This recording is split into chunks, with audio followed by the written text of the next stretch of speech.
పాలనను చేయవచ్చు లేదా చట్టబద్ధ సంస్థలను వాడుకోవచ్చు అనేటువంటి అభిప్రాయాన్ని చాలా స్పష్టంగానే బహిర్గతం చేస్తున్నారు. పలు సందర్భాల్లో అది వెల్లడవుతా ఉంది. ప్రభుత్వ పరంగా తీసుకున్నటువంటి ఒక నిర్ణయం, అది కూడా ఒక అంతర్జాతీయ సంస్థతో జరిగినటువంటి ఒప్పందం, దాని ధర్మిలా జరిగిన పరిణామాలన్నీ అత్యంత స్పష్టంగా ప్రజల ముందు ఉంచినప్పటికీ కూడా అందులో ఏమీ లేకున్నా ఆ కేసులో అవినీతి జరిగిందంటూ ఒక తప్పుడు ఆరోపణతో ఫిర్యాదు చేసి బేస్లెస్గా ఒక ఎఫ్ఐఆర్ను రిజిస్టర్ చేయడం జరిగింది. అదంతా కూడా మనందరికీ తెలిసిందే, ప్రజలకు తెలిసిందే. దాని మీద హైకోర్టులో ఆ ఎఫ్ఐఆర్ను రద్దుపరచాలని, దానికి ప్రాథమికంగానే ప్రైమా ఫేసి ఎవిడెన్స్ ఏమీ లేదు అని చెప్పి హైకోర్టులో వేసినటువంటి విచారణలో సుదీర్ఘ వాదోపవాదాలు జరిగినాయి. కేటీఆర్ గారి వాదనతో పాటు ఏసీబీ కూడా సుదీర్ఘంగా వాదించింది.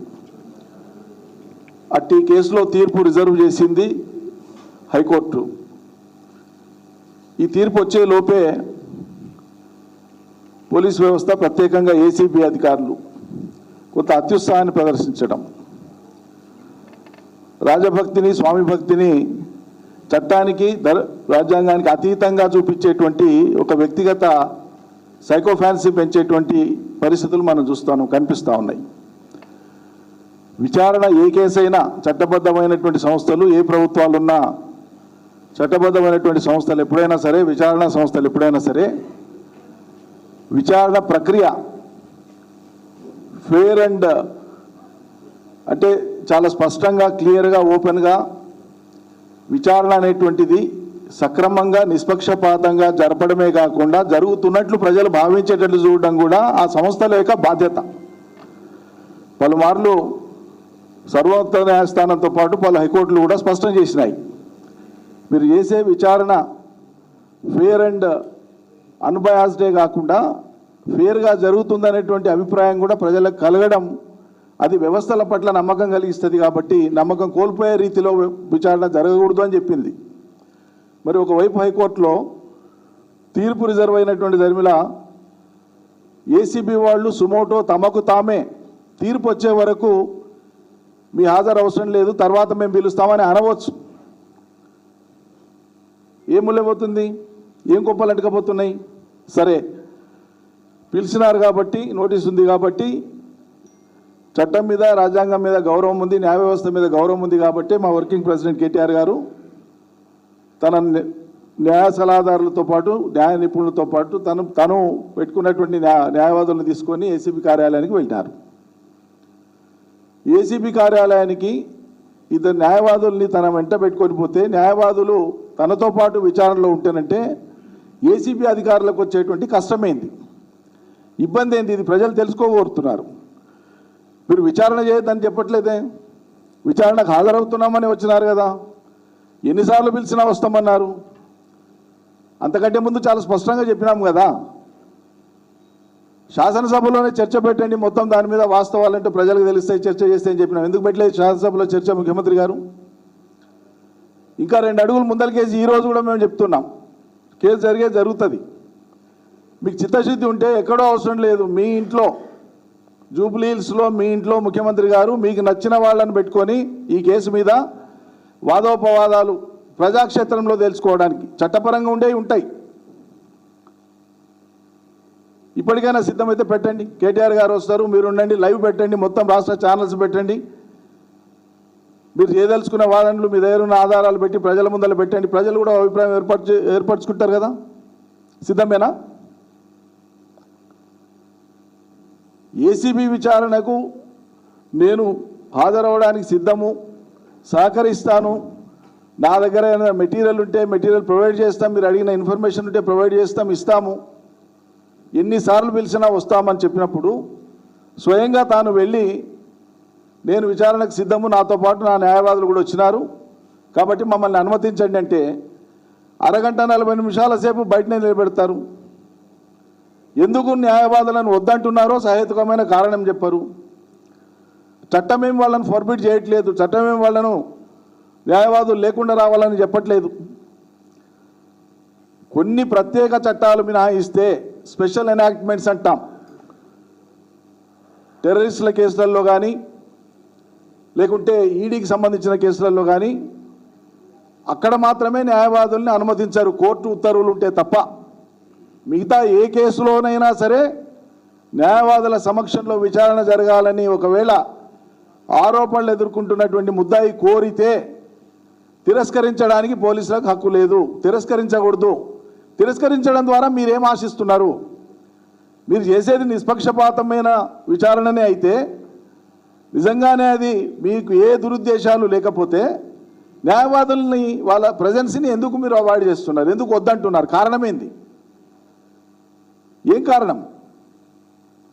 అంటే మీరు చేయదలుచుకున్నటువంటి విచారణ నిష్పక్షపాతమైంది కాదు, ఏదో రకంగా ఒక కంకాక్టెడ్ స్టోరీ, ఒక అల్లినటువంటి కథను క్రియేట్ చేయాలి, దానికి తగ్గట్టుగా ఒక ఎవిడెన్స్ను బిల్డప్ చేయాలి, ఫాల్స్ ఎవిడెన్స్ను బిల్డప్ చేయాలనేటువంటి దురుద్దేశం ఉంది కాబట్టే మీరు న్యాయవాదులను అనుమతించట్లేదని చెప్పి మేము భావిస్తున్నాం. అసలు ఎందుకు వద్దంటున్నారు న్యాయవాదుల్ని? దానికి ఒక లాజిక్ ఉండాలి కదా, రీజనింగ్ ఉండాలి కదా. ఎవరైనా సరే న్యాయపరమైనటువంటి అంశాలను ఎదుర్కోవడానికి లేదా కోర్టులకు విన్నవించడానికి కోసమే కదా న్యాయవాదులు ఉండేది. కేసు చట్టపరంగానే జరిగింది కదా, చట్టపరంగానే ఎదుర్కోవాలి కదా. మరి ముద్దాయిలు చట్టపరంగా ఎదుర్కొనే ముద్దాయిలకు న్యాయవాదుల సహాయం లేకపోతే ఎవరికి ఉంటుంది? విచారణల సందర్భంగా కూడా న్యాయవాదులు పెట్టుకోవచ్చు అనేటువంటిది సుప్రీంకోర్టు, హైకోర్టులు వందల కేసులలో కూడా తీర్పులు ఇచ్చి ఉన్నాయి ఇప్పటికే. అది సెటిల్డ్ లా. అది వద్దని ఎట్లా అంటారు మీరు?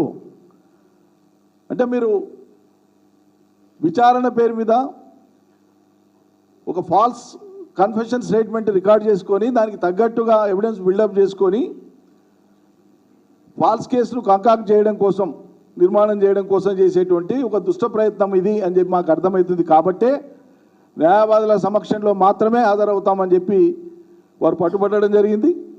మీరు న్యాయవాదులను నిరాకరించి తప్పని పరిస్థితి కల్పించినారు కాబట్టి కేటీఆర్ గారు ఈరోజు చెప్పదలుచుకున్నటువంటి అంశం, ఏసీబీ అధికారులు కోరినటువంటి అంశానికి లిఖితపూర్వకంగా వారి న్యాయవాది ద్వారా వారి కార్యాలయంలో ఇప్పుడు అప్పగించి రావడం జరిగింది.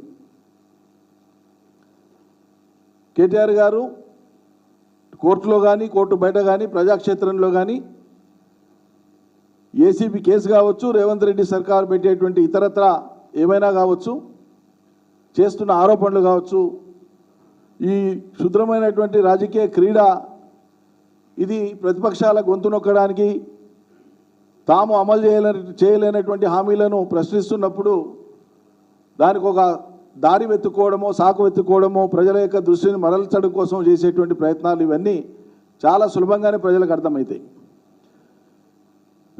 విచారణ సంస్థల యొక్క సమయం కానీ, ఆ సిబ్బంది కానీ, వారి సిబ్బంది యొక్క కాలం కానీ ఇదంతా కూడా అనవసరంగా వృధా చేయకుండా నిజంగా ఏసీబీ వాళ్ళకు మేము విజ్ఞప్తి చేస్తూ ఉన్నాం.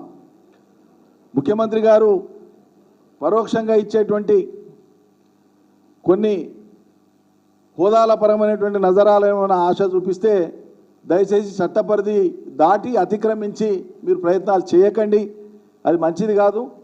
చట్టబద్ధంగానే వ్యవహరించాలని చెప్పి మేము కోరుతా ఉన్నాం. చట్టబద్ధంగా వ్యవహరించకుండా చట్టబద్ధ ముసుగులో తోచినట్లు చేస్తామంటే ఖచ్చితంగా దాన్ని ప్రతిఘటించి తీరుతాం, న్యాయపరంగా ప్రతిఘటించి తీరుతాం, ప్రజాక్షేత్రంలో ప్రతిఘటించి తీరుతాం. ఎందుకంటే మొన్న చూసినాం నరేందర్ రెడ్డి గారి కేసులో, లగచర్ల కేసులో సంఘటనలో లేని మనిషి, సంఘటన జరిగినప్పుడు లేని మనిషి, కేవలం ఒక కల్పిత ఆధారాలతోన ఆయన తీసుకొని పోయి 30 రోజుల పాటు జైల్లో ఉంచిన, దాదాపు 40 రోజులు ఉంచడమే కాదు, ఆయన ఇవ్వని స్టేట్మెంట్ను ఇచ్చినట్లు ఆయన ఏదో కేటీఆర్ చెప్తేనే ఇది చేసిండు అనేటువంటి విధంగా ఒక ఫాల్స్ ప్లాంటేషన్ చేయడానికి ప్రయత్నం చేశారు, ఫాల్స్ కన్ఫెషన్ స్టేట్మెంట్. మళ్ళీ ఆయన మ్యాజిస్ట్రేట్ ముందు పోయి ఆయన మ్యాజిస్ట్రేట్ ముందు ప్రొడ్యూస్ చేసినప్పుడు, అందుకోసమే చట్టంలో ఏముందంటే రక్షణ, పెద్ద రక్షణ. ఎవరు పోలీస్ కస్టడీలో ఉన్నప్పుడు వారికి ఏ రకమైన అసౌకర్యం కలిగినా, మానసికంగా, శారీరకంగా, ఇతరత్ర ఏమి అసౌకర్యం కలిగినా పోలీస్ కస్టడీలో ఉన్న సమయంలో మ్యాజిస్ట్రేట్ ముందు ప్రొడ్యూస్ చేసినప్పుడు అటువంటి ముద్దాయి తన యొక్క విషయాన్ని కోర్టుకు విన్నవించుకుంటే అది రికార్డ్ చేస్తారు మ్యాజిస్ట్రేట్. మ్యాండేటరీ ప్రొవిజన్ ఉంది, ముద్దాయి చెప్పకపోయినా నోరు విప్పకపోయినా పోలీసుల భయానికి మ్యాజిస్ట్రేట్ అడుగుతాడు.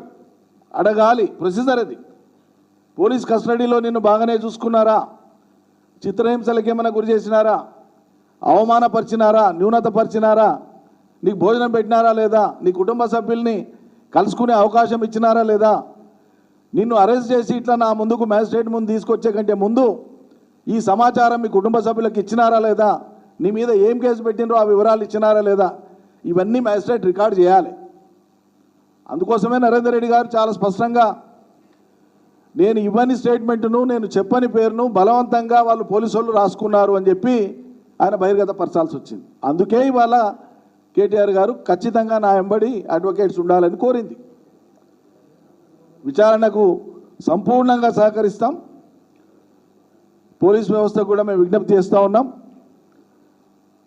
చట్టబద్ధ పరిధిలో, రాజ్యాంగ పరిధిలోనే పనిచేయండి. మౌఖిక ఆదేశాలతోన, మౌఖిక నజరానాలకు ఆశపడి అతిక్రమిస్తే తప్పకుండా దానికి మూల్యం చెల్లించుకోవాల్సి వస్తుంది. ప్రతి అడుగున వాటిని చట్టబద్ధంగానే మేము ప్రశ్నిస్తామని చెప్పి తెలియజేస్తున్నాం. Thank you.